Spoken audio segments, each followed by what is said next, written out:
Hello and welcome everyone. This is Type V3 and the legendary Gunpla has finally made its appearance. This is the 1 to 144th scale high-grade Gundam Amazing Red Warrior, the mobile suit that perfectly represents Meijin Kawaguchi.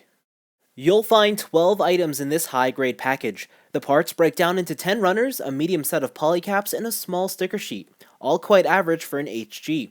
However, you'll notice that the runners are relatively small. In fact, I'd say the volume of actual plastic included in this kit is quite low compared to other HG releases within the 1800 yen price point.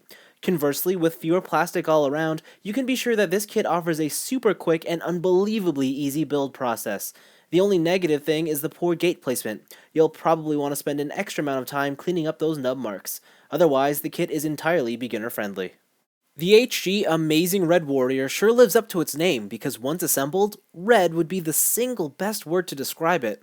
Though that's not necessarily a good thing. Actually, I find it to be rather dull. I think the two shades of red are too close together, making the difference between them almost indistinguishable. Also, despite carrying some surface sculpting, these small details are lost in the bold color too. Panel lining will solve these issues, as well as painting in missing sections like the shoulder thrusters and weapons. Sticker use is minimal, only covering the eyes and center waist piece, and you do get optional SK markings should you wish to use them.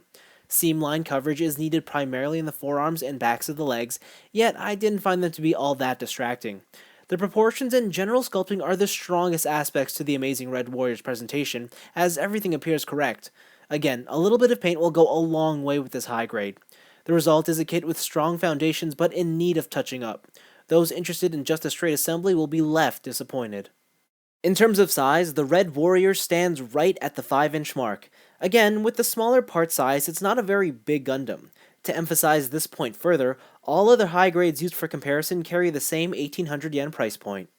For articulation, the head is on a ball joint with a ball joint at the base, so there's some good range in every direction. The waist has a ball joint right there, so you can swivel, and then of course there's a second ball joint right in the midsection, and if you loosen it a bit, you can get some minor ab rotation in most directions, though it's not the most useful thing. Before looking at the arm, let's take a look at these shoulder thrusters, and they are each on a hinge, and at the connection point they can swivel backwards to get completely out of the way. The shoulders themselves, or the arms, are connected on a ball joint into a polycap, but the polycap doesn't swing out, it just wiggles back and forth. The arm itself is got a separate hinge here, so it can go outwards. You do have a bicep swivel, a double joint at the elbow, which is very good, and a simple ball-jointed wrist. The hip skirts are each on ball joints here at the top, and then of course the side one is on a hinge with a swivel connection. The back plate is entirely solid. The hips themselves are interestingly on a T-crotch, so they are connected together so you can get one higher than the other. The hips are universal joints, so they go forwards, completely outwards. You do have a nice thigh swivel. A double jointed knee, though I'm surprised that it does stop at that point.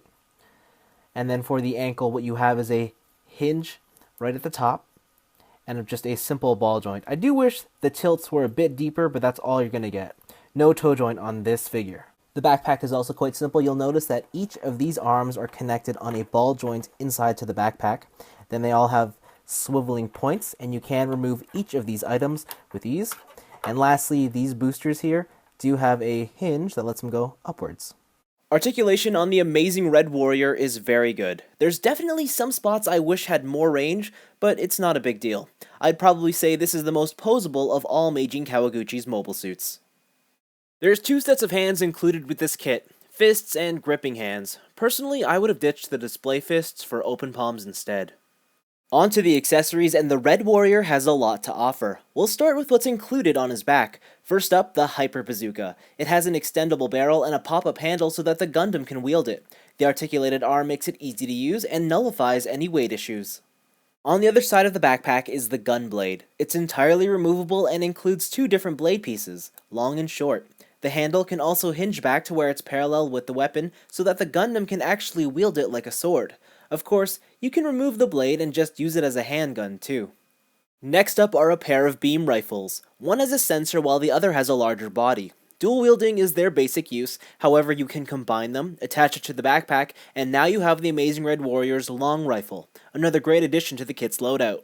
Yet, it doesn't stop there, as you can switch out the front beam rifle for a Gatling gun option, and who doesn't love Gatling guns? It's an especially nice pairing with the Hyper Bazooka. For melee, this kit has a beam saber fixed to its right forearm. Interestingly, you get 2 long and 2 short yellow beam effect parts for this. I appreciate the amount, still their inclusion is puzzling. While that may be it for accessories, the kit still has one extra feature. 2 pairs of hidden Vulcans. The first is inside the chest vents, while the second pair is hidden in the front waistskirts. Both involve minor part swapping, and the process is easy enough. I like having these Vulcans exposed, as I feel it adds more to the overall look. Although, you will have to paint in these details yourself. As many of you are aware, Meijin Kawaguchi is my favorite character in Gundam Build Fighters, and unsurprisingly I love all the mobile suits he pilots. However, I will be the first to tell you that all of his model kits aren't exactly the best the high-grade Build Fighters line has seen. They're usually characterized as having one impressively compelling aspect, and then just okay everywhere else. The HG Amazing Red Warrior more or less follows this pattern. From the building side, it's an easy kit to snap together, yet requires more manual painting from the modeler than initially expected.